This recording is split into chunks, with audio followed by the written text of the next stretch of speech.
Hello everyone, today we are going to discuss about the collisions. Collisions means when the two bodies strike against one another. As soon as they collide or when they strike, right, energy gets exchanged, their velocities get exchanged or you may say changed, right. Kinetic energy changes, momentum changes, total energy may change. So today's discussion we are going to see collisions and their types and important equations related to it. So when we say collisions, we consider two bodies, right? Let's say one body has a mass m1 and it is moving with initial velocity u1, and we have another body of the mass m2 moving with initial velocity u2, and after they collide, let's say there is no change in the mass, but the velocity is obviously changed. Velocity of the first body becomes v1 and velocity of the second body becomes v2. So when the collision take place, the collision may be of the two types. One of the type is elastic collision, right, and the other one is inelastic collision. Both the collisions we will be discussing today. In order to understand collisions very well, we define one term which helps in understanding the collision. The term we call it as coefficient of restitution. Coefficient of restitution. Coefficient of restitution, E, it is defined as relative velocity of separation to that of, it is defined as a ratio of relative velocity of separation to that of the relative velocity of approach. That is means that relative velocity of separation will be v2 minus v1 and approach will be u1 minus u2. We can see this body is ahead, so obviously its velocity must be more in order to go and collide with the another body. So this E, it helps in deciding whether the collision is elastic or inelastic. Coefficient of restitution may be understood as a elasticity of the collision. So let's say if I drop a rubber ball on the ground, let's say if I drop it with this height, right, it will strike the ground and rebounds back. If the coefficient of restitution it is 1, if the coefficient of restitution, if it is 1, right, if the ball is dropped from this height, it will go down and again come back to this height. It means that when the E is 1, the collision is perfectly elastic type. That means kinetic energy, momentum and total energy, all three of them are conserved. Another meaning of perfectly elastic collision is that in case of the perfectly elastic collision, when we say E is equals to 1, that means relative velocity of separation will also be equal to relative velocity of approach. So this is the conclusion which can be obtained when perfectly elastic collision occurs. Another condition may be E is equals to 0. When we say E is 0, it means the collision is perfectly inelastic. When we say collision is perfectly inelastic, it means bodies they stick together after collision and then they move with some common initial velocity. So this is the conclusion for perfectly elastic and perfectly inelastic collision. And if the value of E, it is something else which is between 0 and 1, then we may say it is just a collision, right? Neither it may be elastic or it may be inelastic. So today we are going to discuss all of this. Next we have that what do we exactly mean when we say the collision is elastic or when we say collision is inelastic. So it's something like this, that when we say elastic collision, right, it may be perfectly elastic or it may be a just elastic collision. So when we say elastic collision, we means that kinetic energy is conserved. It means that kinetic energy before the collision is equals to kinetic energy after the collision. Also in elastic collision, total momentum is conserved. It means momentum before collision will be equal to momentum after the collision, and also total energy of the body, of both the bodies, or you may say total energy of the system. Here the collisions are discussed in an isolated condition. Isolated condition means only two bodies are involved and no third body is involved. So under such isolated conditions, total energy also is conserved. It means total energy before the collision will be equal to total energy after the collisions. Same way, when we say inelastic collision, we mean that momentum, kinetic energy is not conserved, but momentum for sure it is conserved. Total energy of the system is also conserved. That is the meaning of the inelastic collision. So let us see the first type, elastic collision, and we will discuss elastic collision in one dimension as well as in two dimension. So elastic collision in one dimension. So diagram you can take that same one, that the bodies M1, body M1 moving with initial velocity u1 collides with the body M2 moving with initial velocity u2, right? And after the collision, their velocities are v1 and v2. It's all along the one dimension, along the same axis. So we know that when it is elastic collision, kinetic energy is conserved.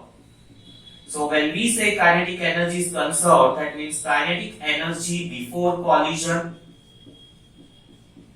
is equals to kinetic energy after the collision. From this equation, we can write it down. Half gets cancelled from everywhere. M1 u1 square minus v1 square equal to M2 v2 square minus u2 square. This is one equation we will be using to obtain the equation for the final velocities, right?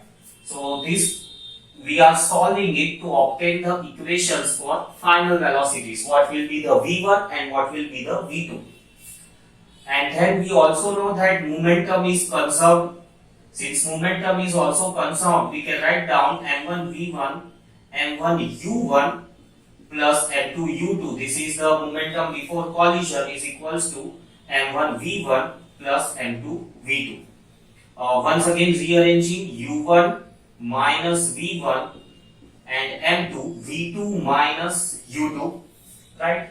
This equation and this equation, when we divide, right, we will get u1 plus v1 is equals to v2 plus u2. Now in this equation we will be using to obtain v1 and v2. v1 we can substitute as v2 plus u2 minus u1, and v2 can be substituted as u1 plus v1 minus u2. Let us take this equation, equation of the momentum. Using this equation, we will make the subject v1 and then v2.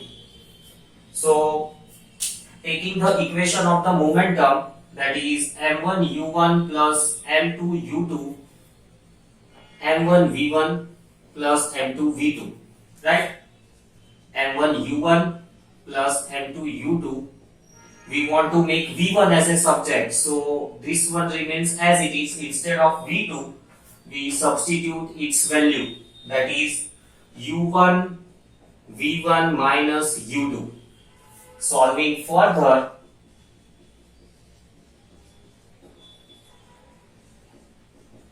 m2 u1 plus m2 v1 minus m2 u2, right?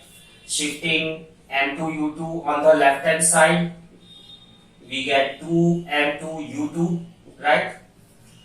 Taking the terms of the u1 together, so it will be m1 plus m2 into u1 plus m2 v1. This is m1 v1. m1 v1. So it will be like m1 v1 plus m2 u2. This is already been shifted, so this remains m2 v1. Now shifting the terms of m1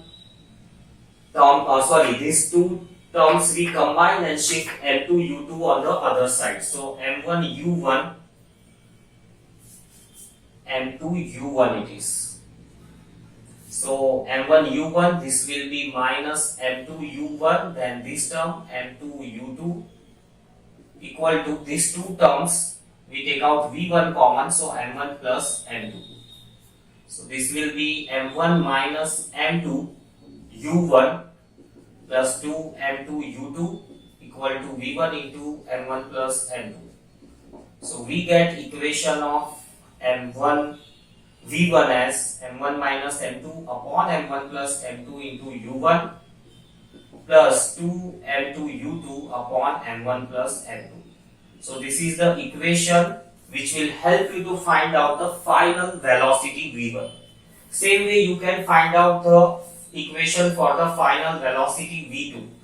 We will use the equation same m1 u1, the equation for the conservation of momentum. Right, this time we will keep v2 as it is and substitute v1. So instead of v1 it will be v2 plus u2 minus u1 and plus m2 v2. Expand it.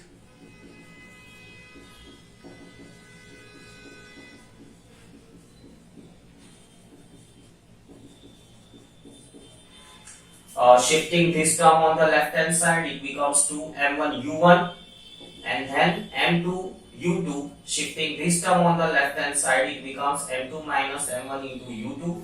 Combining these two terms, it becomes m1 plus m2 into v2. So almost similar type of the equation we have upon m1 plus m2. This is the equation for the velocity of the second body. Now for this elastic collision, let us take some special condition, or let's take some special case. One of the special case which is possible, that is, let's say masses of the two bodies are same, m1 is equals to m2. So when we substitute this condition, the first equation it will become 2m u2 upon 2m, that is equals to v1, which implies that v1 will be equal to u2, and in this equation if we substitute, it will become 2m u1 by 2m, this will be 0, equal to v2, which implies that u1 is equals to v2. Just try to correlate this thing. It means that velocities get exchanged. Velocity gets exchanged when the condition comes up that m1 equal to m2 equal to m. So when the two bodies of equal mass, when they collide, right, velocities get exchanged. So this is the case of elastic collision in one dimension. It's also a perfectly elastic collision. From if the masses are same, we can also make up that this one u1 minus v1, right, will be equal to v2 minus u2. So this thing if we rearrange, right, so this is also the case of perfectly elastic collision, right. We know that for perfectly elastic collision we have E equal to 1. So if we rearrange this equation, we get v2 minus v1 equal to u1 minus u2. So this thing helps us in proving that elastic collision, perfectly elastic collision in one dimension. This is the case, and this is one of the special case. Next special case we take that, let's say the second body right, the second body, it is initially at rest, right? When the second body is initially at rest, and also we assume that the mass of the first body is much greater than the mass of the second body. So we can take for simplicity that the first body it is a truck and the second body it is a cycle. So mass of the first body is much greater than the mass of the second body. It means the mass of the second body it can be assumed to be 0. So if we apply this modification to this first equation, right, it will be m1 u1 upon m1 plus this part will become 0 equal to v1. m1 gets cancelled, v1 is equals to u1. This is one conclusion.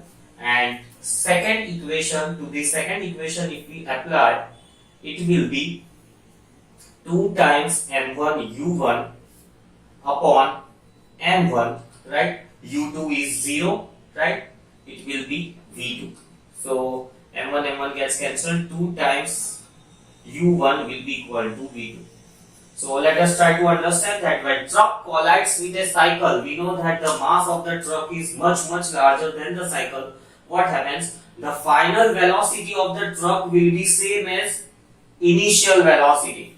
Final velocity of the truck will be same as its initial velocity, whereas cycle, which was initially at rest, its velocity became double the velocity of the truck. So truck was moving, cycle was there. When they collided, in case of perfectly elastic collision, that means kinetic energy, momentum, both of them getting conserved, right?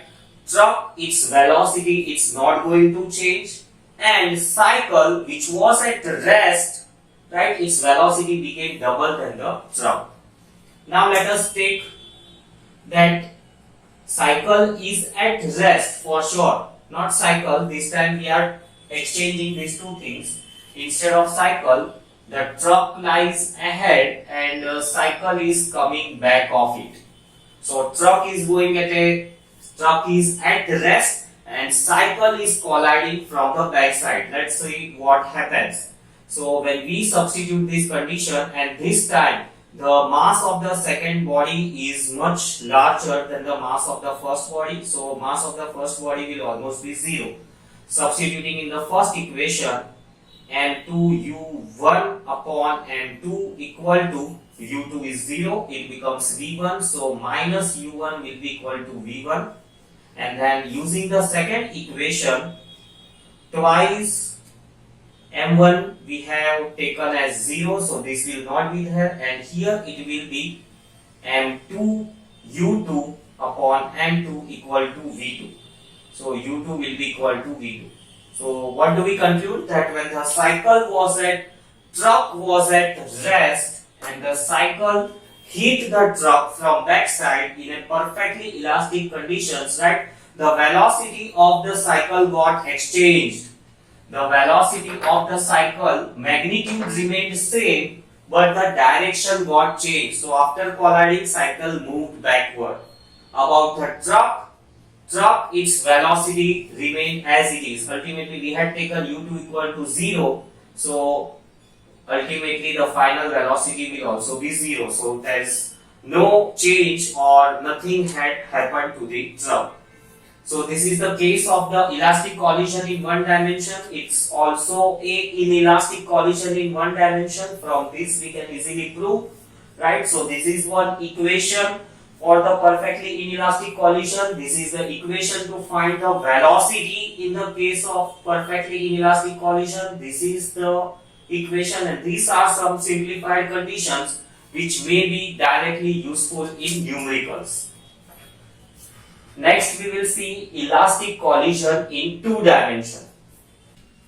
Next we have elastic collision in two dimensions.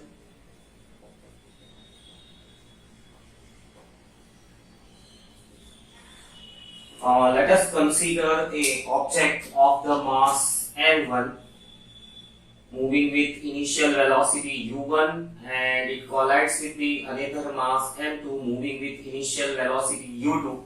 Velocities are along the x direction. After the collision, mass m1 moves with velocity v1 making an angle theta, which is known as the angle of scattering, and mass m2 moves with the velocity v2 making an angle phi known as angle of recoil. So since it is the elastic collision, right, kinetic energy is conserved, momentum is also conserved. Let us write down the equations. Kinetic energy is conserved, so we will be writing m1 u1 plus half m1 u1 square plus half m2 u2 square equal to half m1 v1 square plus half m2 v2 square. Since kinetic energy is a scalar quantity, so no resolution is involved. This is one equation. And momentum is conserved, right? So for momentum, it is a vector quantity, so along x the equation will be m1 u1 plus m2 u2 will be equal to m1 v1 cos theta plus m2 v2 cos phi, and along y-axis the equation will be 0. Along y-axis we do not have any initial momentum, and the final momentum along y-axis will be f1 v1 sin theta minus, since the other component will be in the negative y direction and the sine component of v1 will be along the positive y direction, so minus m2 v2 sin phi. This we can write it as m1 v1 sin theta equal to m2 v2 sin phi. So these are the equations of the elastic collision in the two dimension, right? If we want that collision must be perfectly elastic, so for perfectly elastic collision we will make some assumptions that initial velocity is of the second object, it is 0, right? And we also assume that masses m1 m2 are equal to m. Let us also say that initial velocity is 0, masses are equal, right? So under this circumstance, if we modify those equations, what we will be? For this, we also have one important question, or we have some important proof, that is, if it is a perfectly elastic collision, then prove that theta plus phi is equals to 90 degree. That is, angle of recoil plus angle of scattering is 90 degree. So let us try to obtain this, that theta plus phi is 90 degree. As per this condition, if we modify the equation number 1, this equation will become half m u1 square and u2 is 0. Other side will be half m v1 square plus half m v2 square.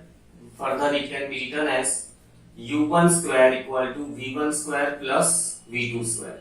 So this is the modification, and then the modification in the second equation, that is along the x, it will be m u1 will be equal to, here we can also take that u1 is equals to u, so instead of u1 we can write down u, so mu will be equal to, u2 is 0, m v1 cos theta plus m v2 cos phi. So it will be u equal to v1 cos theta plus v2 cos phi. This is the equation along x, and along y the equation will become, right, m v1 sin theta equal to m v2 sin phi. M gets cancelled, so v1 sin theta equal to v2 sin phi. So we'll be using this equation, and this third equation to obtain that theta plus phi is equals to 90 degree. So to start solving, we'll take this equation, squaring on both the sides. So a square plus b square plus 2ab cos phi. U square can be substituted as v1 square plus v2 square. The other side remains as it is, right? This v1 square term, if we shift it on the other side and take out v1 square common, it will become 1 minus cos square theta. Similarly, this V2 term, if we shift other side and take out V2 square common, it will become 1 minus cos square phi. And on the right hand side will remain 2V1 V2 cos theta cos phi. So this is V1 square sin square theta plus V1 square V2 square sin square phi equal to 2V1 V2 cos theta cos phi. V2 square sin square phi. From this equation it can be written as V1 square sin square theta. Other side remains as it is, so this becomes twice V1 square sin square theta equal to twice V1 V2 cos theta cos phi. So 2 gets cancelled. So this is one important relation which we will be using to prove theta plus phi is equals to 90 degree. Now if we write down the expansion of theta plus phi, trigonometrical expansion for this will be cos theta cos phi minus sin theta sin phi. Substituting the values, right? Cos theta, it can be substituted as V1 square sin square theta, right? And 1 V1 gets cancelled, so only 1 V1 remains upon V2 cos phi. So let us substitute this here, cos theta. All these 5 terms we will be substituting. So cos phi, sorry, we will have to make subject cos phi. So cos phi will be, here it will come cos theta. So V1 square sin square theta upon cos theta minus sin theta as it is, sin phi we will substitute from here. It will be V1 by V2 sin theta. And here we get V1 square sin square theta, and this one is also V1 cos theta, V2 here, and it's just V1. It's just V1. Yes, V1 sin theta. Here also it's just V1 minus V1 by V2 sin square theta. So this subtraction becomes 0. Cos theta plus phi is equals to 0, and it happens only when theta plus phi is equals to 90 degree. So this is an approach to solve elastic collision in 2 dimension. Next we have inelastic collisions. Inelastic collisions in 1D. So for 1 dimension, simple figure, m1 moving with initial velocity u1, m2 moving with initial velocity v2. After collision, the velocities become v1 and v2. So since it is an inelastic collision, right, only momentum gets conserved. Momentum is conserved, so we can write down that initial momentum will be equal to final momentum. So this is the only equation for the inelastic collision. Here we can, for collision to be perfectly inelastic, for perfectly inelastic collision, we put one assumption that let the other body, the second body, be at the rest, right? Let us replace u1 by u, and also we put that after collision, for perfectly inelastic, for perfectly inelastic collision, after collision bodies stick together and then they move with common velocity v. So generally it happens in a perfectly inelastic collision, the bodies stick, right, and as a common mass they have a common velocity v. So let us try to put these modifications in the equation. It becomes m1u equal to m1 plus m2 into v. So the velocity v will be m1 upon m1 plus m2 into u.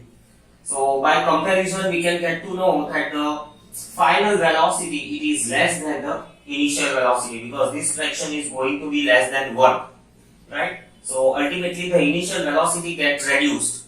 This helps us to understand that in case of inelastic collision there is always a loss of kinetic energy. There is always some loss associated. Now let us see the inelastic collision in two dimension. So once again, considering a body of mass m1, it's moving with some initial velocity u1, right? And there is another body of mass m2, it is moving with initial velocity u2 along x-axis. This angle is theta, right? And after collision, the bodies move. Since it is a inelastic collision, the bodies will stick together and will move with some common velocity v, making an angle phi. Let us write down the equation. Since it is a inelastic collision, only momentum is conserved. So along x-axis, m1 u1 cos theta plus m2 u2 will be equal to m1 plus m2 into v cos phi. And along y-axis, the equation will be m1 u1 sin theta equal to, there will be no component of body 2 along y, right? It will be m1 plus m2 sin phi. So these are the two equations which help us to solve the numericals based on the inelastic collisions in two dimension. Additionally, more important thing about the inelastic collision to solve them, in case if these equations are insufficient, you can use coefficient of restitution along line of action of collision. So here in this case, line of action of collision will be along y. So if you want to apply the concept of coefficient of restitution, right, the coefficient of restitution won't be applied along the x-axis, in fact it will be applied along the y-axis.